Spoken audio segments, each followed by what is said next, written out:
مطلب سورہ یاسین پڑھتے ہیں آپ، کہتے ہیں اس سے ہمارے مسئلے حل ہوتے ہیں، اس کا مطلب کیا ہے؟ مطلب آپ کو پتہ ہے سورہ یاسین میں بات کس چیز کی ہوئی ہے؟ نہیں سیریسلی کچھ پتہ ہے؟ مطلب میں آج یہ سوچ رہا تھا کہ جو نماز پڑھتے ہیں، جو آیت الکرسی پڑھتے ہیں، اس کا مطلب کیا ہے؟ کیا پڑھ رہے ہو؟ مطلب پتہ نہیں، اور بس رٹا لگایا ہوا ہے۔ قرآن کی ہر سورت، ہر آیت کا اتنی ہی برکت ہے جتنی آپ کسی بھی آیت کی سوچ رہے ہیں۔ خدا کے واسطے اپنی طرف سے لیبل نہ کریں کہ سورہ یاسین کی ویلیو زیادہ ہے۔ اچھا اپنے آپ سے پوچھیں، یہ جو آپ کہتے ہیں لاسٹ منٹ میں سورہ یاسین پڑھ لیں گے تو ہمارا کام ہو جائے گا، اس کا مطلب کیا ہے؟ سورہ یاسین میں بولا کیا ہے پتہ ہے آپ کو؟ چیک کریں۔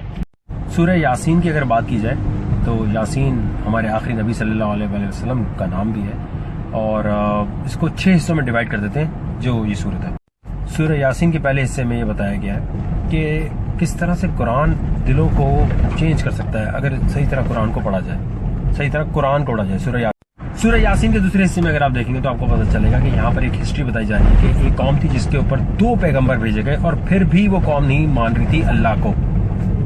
انہی 2 پیغمبرز کے بہت بولنے کے باوجود بھی جب نہیں مان رہے تھے تو انہی پیغمبرز کا ایک سمجھ لے صحابہ جو تھا وہ آ کر اس قوم کو سمجھانے لگا کہ ان کی بات مانو۔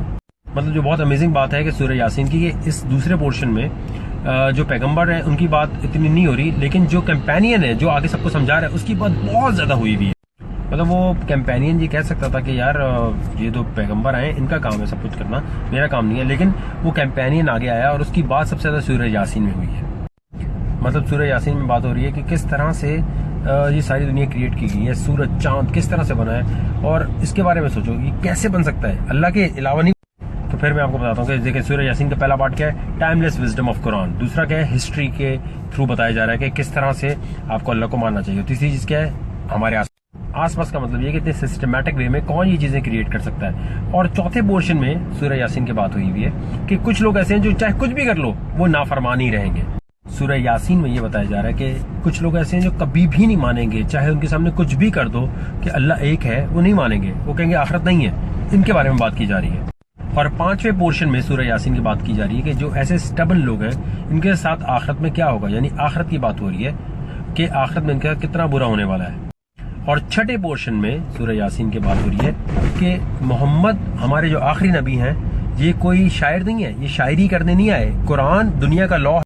اور 6ٹھے پورشن میں سورہ یاسین کی بات ہو رہی ہے کہ محمد ہمارے جو آخری نبی ہیں یہ کوئی شاعر نہیں ہے، یہ شاعری کرنے نہیں آئے، قرآن دنیا کا لا ہے۔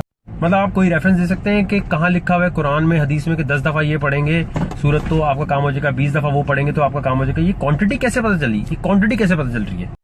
مطلب کوئی یہ کہتا ہے کہ 10 دفعہ یہ سورت پڑھیں گے تو آپ کا کام ہو جائے گا، کوئی کہتا ہے 50 دفعہ یہ پڑھیں گے تو کام ہو جائے گا۔ یہ کہاں لکھا ہے اسلام میں؟ کہاں ہے اسلام میں؟ جاگو جاہلو۔ جو بھی آپ کو بولتا ہے نا کہ یار 10 دفعہ یہ پڑھنی سورت تو کام ہو جائے گا، 15 دفعہ یہ پڑھنی، اس سے بول بھائی ریفرنس دو۔ کیسے پتہ چلا تمہیں کہ کوانٹٹی 10 ہے 11 نہیں ہے؟ اور اس کے علاوہ میں آپ کو بتاؤں جتنی چیزیں آپ فیس بک، اسنیپ چیٹ یہاں وہاں شیئر کرتے ہیں نا، میں بھی اس میں شامل ہوں، یہ ایول آئی کی طرف لے کے جاتا ہے آپ کو، نظر لگتی ہے۔ نظر لگنے کا پتہ ہے قرآن میں کتنا بتایا گیا ہے؟ مطلب اگر آپ دکھا رہے ہیں نا ابھی میں یہ کھانا کھا رہا ہوں، آج میں نے یہ کپڑے خریدے، آج میں نے یہ کیا، آپ کو اتنی بری نظر لگے گی، اتنی بری کہ آپ کی سوچ ہے۔ اور اس کی ایگزامپل میں آپ کو قرآن سے ابھی دے دیتا ہوں۔ جو لوگ سوچ رہے ہیں نا کہ نہیں نظر کیسے لگ جاتی ہے، نظر آپ کو آپ کے فیملی ممبرز کی بھی نظر لگ جائے گی۔ حضرت یوسف علیہ السلام کے بارے میں قرآن میں بتایا ہوا ہے کہ جب ان کو خواب آیا 11 سٹارز اور سورج سن کے بارے میں، بہت لمبی ڈبیٹ ہو جائے گی اگر اس میں جاؤں گا کیا خواب تھا، تو اس خواب کے بارے میں کیا بات ہوئی ہے۔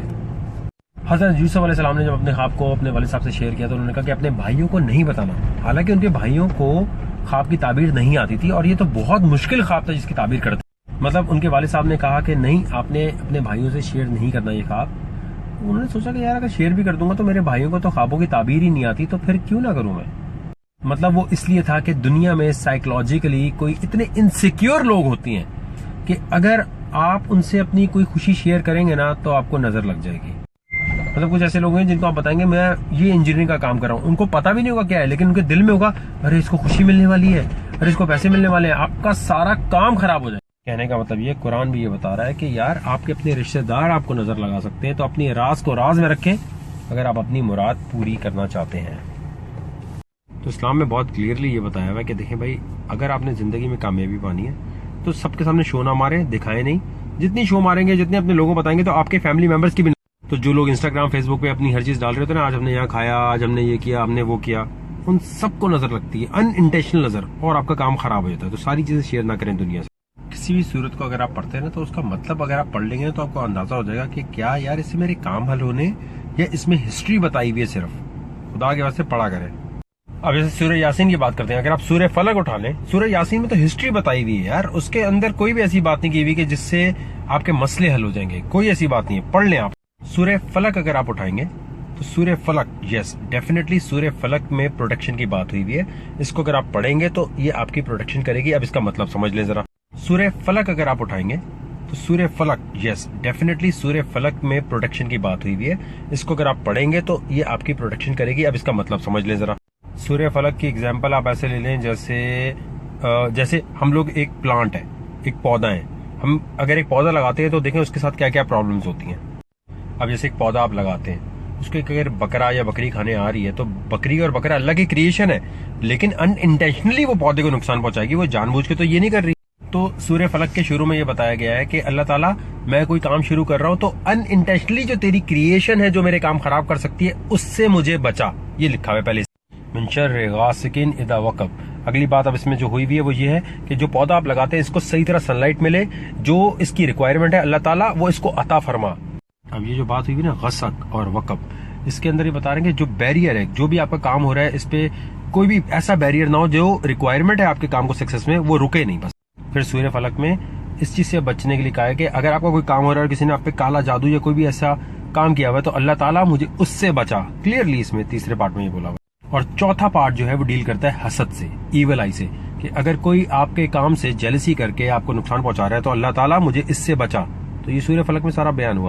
تو اگر آپ کو پروٹیکشن چاہیے تو جو صحیح صورت ہے وہ سورہ فلق ہے، جو آپ کو فزیکلی بچائے گی ہر چیز سے، جو کلیئرلی اس میں مینشن ہوا ہے.